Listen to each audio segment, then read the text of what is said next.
Our next question is directed not to a particular office, but to four of the individuals, Mr. Judge, Mr. DeToma, Mr. Waite, and Mr. Johnston. All cited the need for better communication among town boards, officials, and citizens. Do any of these candidates have any specific mechanisms for accomplishing that? Mr. Waite or Mr. Johnston? You get your hands raised, Mr. Johnston. I'm going to give it a shot. Yes, sure, Ray.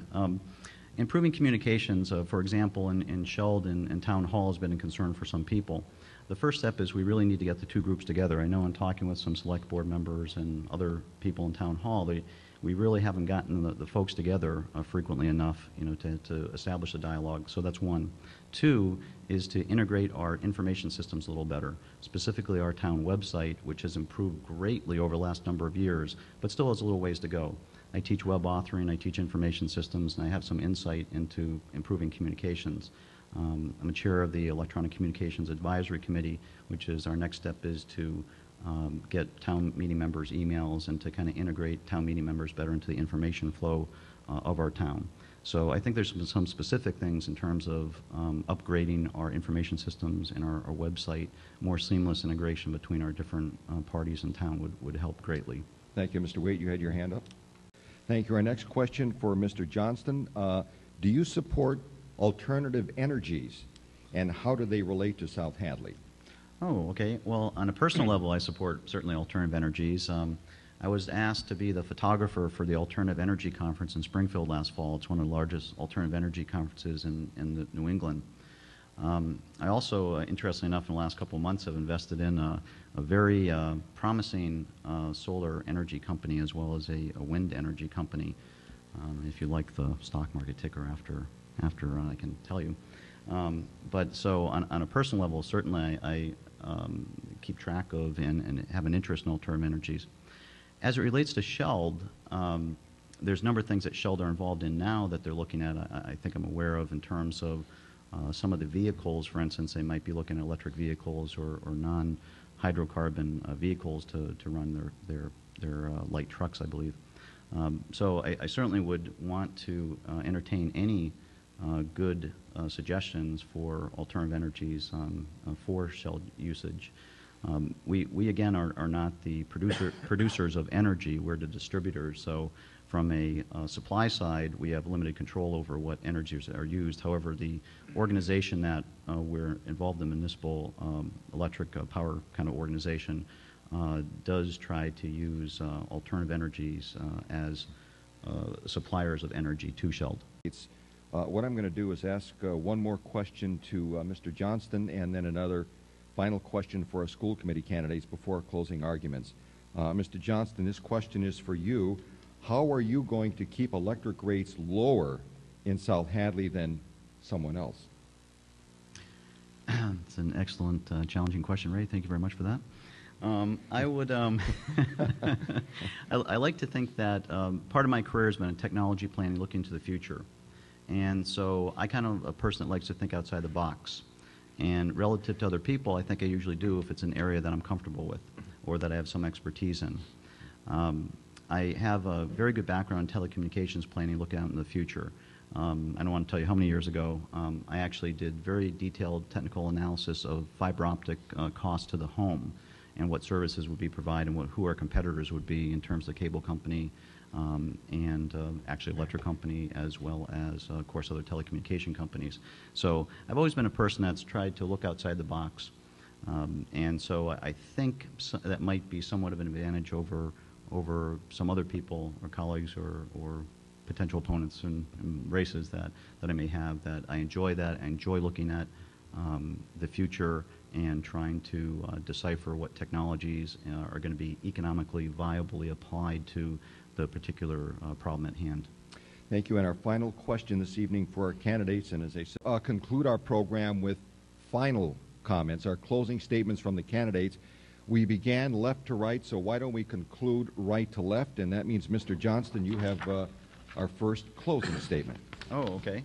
Thank you. First, let's review the four areas that I'll focus on if you elect me to the South Hadley Electric Light Board. First area is I'd work to keep electric rates as low as possible. Second area is I would improve communications between the electric light department, town hall, and ratepayers. Third area is I'd promote energy savings information and programs and to help reduce your electrical bills and to also conserve energy for the greater good. Fourth, I would utilize the SHELD fiber optic network to provide new services to residents and businesses. So you might be asking, well, what are my qualifications for this job, as opposed to what some of my volunteer activities of the past? And I think I'll try to illustrate that by a little picture here. And what this shows is that when you go around town and you see telephone poles, what we used to call them when I worked at the telephone company, but actually in South Hadley, they're actually SHELD utility poles. SHELD utility poles, okay? Now, there are generally, if you look at your average utility pole, there are three major companies that are represented on that pole based on what cables they have. The top cables are for SHELD electric cables that provide your electrical service. Then in the middle here, you might see a Comcast television cable. Near the bottom, you'll see a Verizon telephone cable.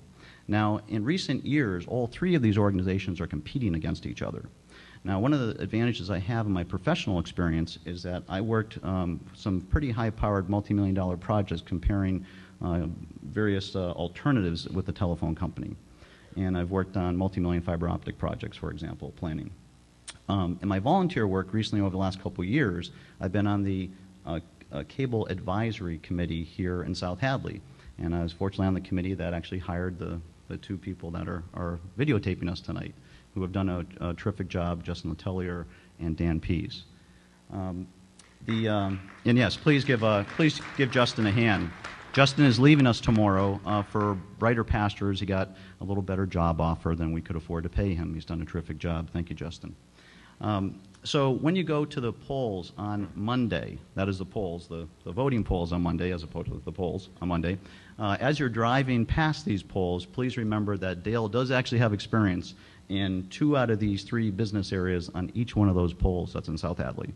I thank you for your time, and I hope to see you at the polls on Monday. Thank you.